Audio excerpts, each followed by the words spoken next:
This is not a drill, y'all. This is not a drill. Y'all seen the title of the video. I may be getting sued. It's like, nah. In all reality, I don't think the situation is that serious. Not yet, at least. But I mean, I'm still taking it serious, so I won't go too into detail about everything. But I'll give you. I already kind of went into detail earlier, so I mean, y'all could go back to that video if y'all are interested. But pretty much, if you know, I'm trying to close on my first property this year, and last video I made, I showed why I was not able to close on that property. Uh, and now the lady who was selling the house is trying to take me, potentially threatening to take me to small claims court if I do not split the earnest half of the earnest money with her or give her some sort of compensation for not closing. This is not a normal thing. She's tweaking right now. She's bugging. She's not getting that money out of me. I ain't going out like that. But it's kind of just like a funny situation. It's a very dramatic lady. She has no basis for doing this, but I don't know. She's bugging right now. But I mean, if I was in her situation too, I'd be itching and clawing to get any money I can get. So, but to break down the situation, like I said earlier, I was not able to close due to the VA appraising my property at a lower amount than I was purchasing it at. And with the VA loan, you cannot purchase a property if it does not appraise at the same amount or higher than the value you're purchasing at. So this is at no fault of my own. But the lady is trying to say that I somehow delayed closing, and that's the reason why we weren't able to close. So she's trying to say that it's my fault. So due to that, I should pay her some sort of compensation. And then the lesson I'll give you on this is, even though I did everything right, I'm in no fault.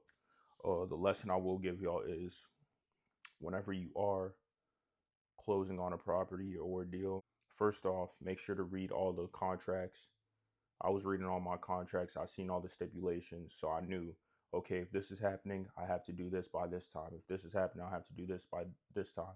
Because there are certain stipulations in the contract where they are entitled to the money. For example, if you just didn't want to buy the house at the last second no more and everything already went through, all the appraisal was fine, the everything already went through, everything was good, the inspection, it could take that money from you because you're backing out the last second, and that's not their fault. That they did nothing for you to back out. The mortgage company did nothing for you to back out, so that's at your own fault. So you would have to pay the earnest money to them. And like I said, just make sure you're reading your contracts. Make sure you know what's happening. Don't just be someone who's just signing things and not looking at them, because there are a couple of times where I was told to sign some things, and nothing malicious or anything. But if I hadn't like read it before, I would have been signing something and not even known what it was, what the potential consequences would be.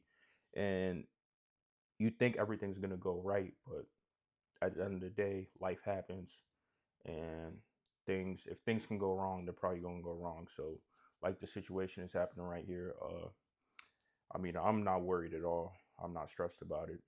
I feel like there's certain situations where I should be stressed, where I just don't be stressed, and then other situations where it's not that stressful that be stressing me out. Like, I don't know, like just random stuff. But I mean, I'm really not tripping.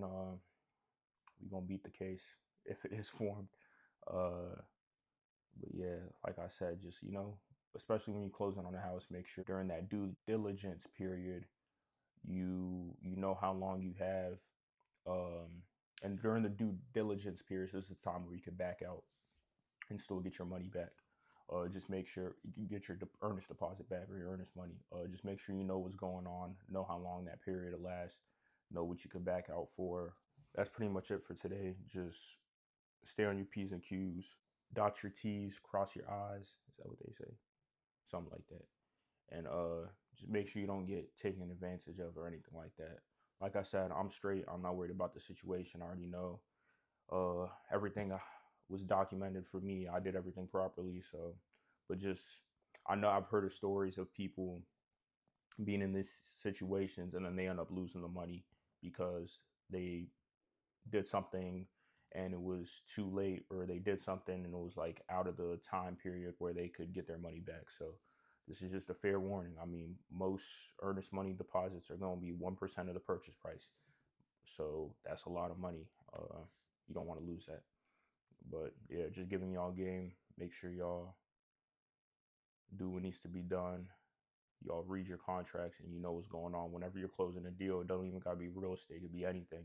Because people will try to get you with these little things in the contract. But she not gonna get me because we ain't violating nothing. But appreciate y'all tuning in. That's all I got for y'all.